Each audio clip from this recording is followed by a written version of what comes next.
Hello everyone, আসসালামু আলাইকুম। I am Emon Ahmed, I am I student. এখন আপনাদের সামনে আমি কথা বলবো এসডিজি 12 এর নিয়ে।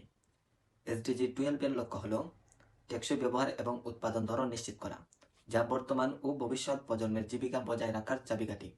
আমাদের গৃহ সম্পদ ফুরিয়ে যাচ্ছে, কিন্তু জনসংখ্যা ক্রমাগত বৃদ্ধি পাচ্ছে। যদি 50 সালের মধ্যে বিশ্বব্যাপী জনসংখ্যা 9.8 মিলিয়ন পৌঁছায়, তবে বর্তমান জীবনধারায় বজায় রাখার জন্য প্রয়োজনীয় প্রাকৃতিক সম্পদ সরবরাহ করতে প্রায় 3টি গ্রহের সমতুল্য প্রয়োজন হবে।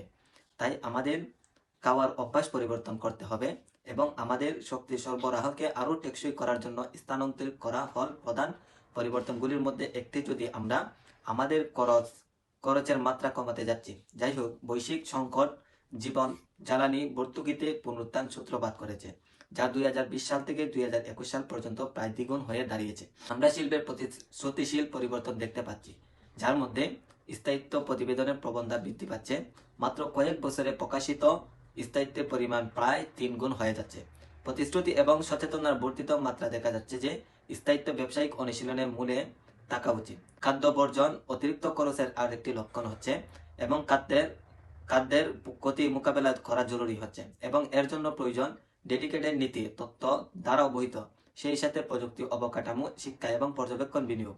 বিশ্বব্যাপী বিপুল সংখ্যক জনসংখ্যা ক্ষুধার্ত হওয়া সত্ত্বেও বছরে 931 মিলিয়ন টন খাদ্য নষ্ট হয়ে যাচ্ছে।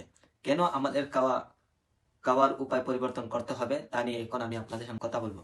গত শতাব্দীতে অর্থনৈতিক ও সামাজিক অগ্রগতির সাথে পরিবেশগত অবনতি ঘটেছে, যা সেই ব্যবস্থাকে ভিন্ন করে তুলে, যার উপর আমাদের ভবিষ্যৎ উন্নয়ন এবং বেঁচে থাকা নির্ভর করে।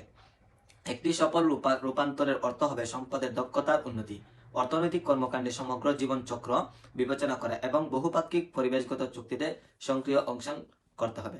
কি পরিবর্তন করতে হবে আমাদেরকে? ভোগের অনেক দিক রয়েছে, যেগুলো সাধারণ পরিবর্তনের সাথে সাথে সামগ্রিকভাবে সমাজে একটি বড় প্রভাব ফেলতে পারে।